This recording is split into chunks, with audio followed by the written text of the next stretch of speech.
ამ კვირაში მითების დეტექტორმა 6 ვიზუალური მანიპულაცია გადაამოწმა. რამდენიმე მათგანზე მოკლედ მოგიყვებით. გავრცელდა გაყალბებული სატელეფონო საუბარი, თითქოს ტრამპი და პუტინი საქართველოს საკითხს განიხილავდნენ.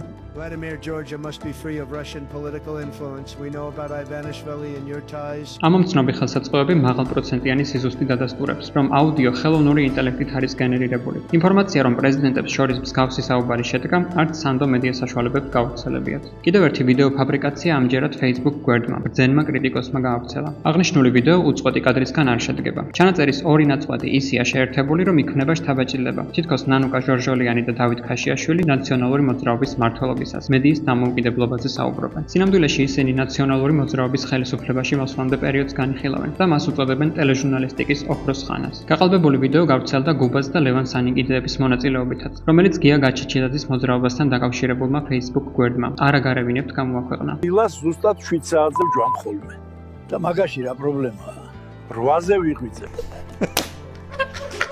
ვიდეოში აუდიო ჩანაწერი რედაქტირებულია. რეალურად გადაცემაში აპოლიტიკური კოდი სანიკიძე საუბრობს ევროპულ ღირებულებებსა და საქართველოს დასავლურ კულტურასთან სიახლოვეზე. მანიპულაციურად ვრცელდებოდა კიდევ ერთი ვიდეო. თითქოს ტევ-პირველის ჟურნალისტი აქციის მონაწილეებს სტუდენტებად წარმოაჩენს. სინამდვილეში ჟურნალისტი განმარტავს, რომ მართალია აქციის ორგანიზატორები სტუდენტები არიან, მათ ასევე უერთდებიან სხვადასხვა სფეროს წარმომადგენლები და აქციის დროს დაკავებულების ოჯახის წევრები.